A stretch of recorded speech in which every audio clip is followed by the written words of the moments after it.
Hello বন্ধুরা, কেমন আছো তোমরা সবাই? একটা নতুন ব্লগে তোমাদের সবাইকে স্বাগত। আজকে অনেক দেরি হয়ে গেছে ব্লগটা শুরু করতে।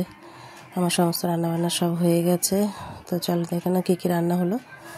তো এখানে হয়েছে এখানে সমস্ত রান্না হয়ে গেছে। আর এখানে হচ্ছে ভাত হয়েছে, বেগুনের ঝাল, পেঁয়াজ টিয়াজ দিয়ে একটা বেগুন দিয়ে ঝাল করা হয়েছে।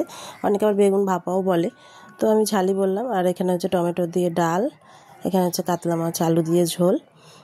তো এই হয়ে গেছে। আর এদিকে ওর টিফিন আমার রেডি করা হয়ে গেছে। রুটি, বড় একটা কাঁচা লঙ্কা, আজকে করে দিয়েছি ডিম তড়কা, আর এখানে মেয়ের ডালিয়া রেডি হয়ে গেছে। তো এদিকে দেখো আমার রান্নাঘরের কী অবস্থা। এবার এগুলো পরিষ্কার করবো, ওকে খেতে দেবো, ও বেরিয়ে যাবে, তারপরে মেয়েকে তুলবো। দেখো মেয়েকে টেনে তুলেছি, এখন 10টা বাজে, তবু ঘুম থেকে উঠতে চায় না। রাতে না কিছুতেই ঘুমাতে চায় না, রাত্রে 1টা বেজে যায় তবু ঘুমাতে চায় না, এত দুষ্টামি করে, কিছুতে ঘুমাবে না। তো টেনে তুলে বসিয়ে দিয়েছি, না ঝিমাচ্ছে। আর এখন বলছি শোনা বলো একটু গুড মর্নিং বন্ধুরা, বলছে ঝিমিয়ে ঝিমিয়ে গুড মর্নিং বন্ধুরা। তো এখন ওকে পরিষ্কার করে ওকে খাইয়ে দাইয়ে ঘরদোর সমস্ত কিছু পরিষ্কার করবো, একটু আদর করে নিলাম।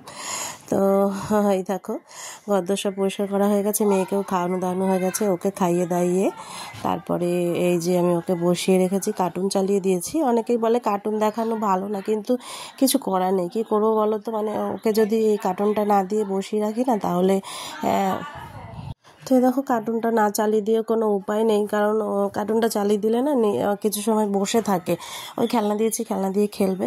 তো এই দেখো সমস্ত কাজবাজ সেরে আমাদের দুজনে স্নান হয়ে গেছে। এই যে গোপুসোনাকেও পুজো দেওয়া হয়ে গেছে। এবার মেয়েকে খাওয়াবো, মেয়েকে খাইয়ে তারপরে নিজে খাবো, খেয়ে ওকে আবার ঘুম পাড়াবো। আর এদিকে দেখো আমার ঘরের কি অবস্থা করেছে আমার মেয়ে, সারা বিছানায় খেলনা টেলনা সব ছড়িয়ে রেখেছে। ওদিকে ওই যে দুষ্টামি চালু আছে।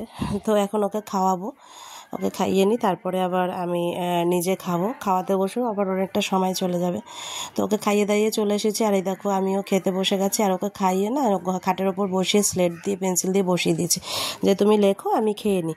আমি খেয়ে আবার বাসন টাসন ধুয়ে তারপরে পরিষ্কার করে তারপরে আবার ওকে ঘুম পাড়াবো। তো এই যে আমি খেতে বসে গেছি। আমি ঘরে বসে নিচেতে বসেই খাই, ওর বাবা থাকলেও তাই।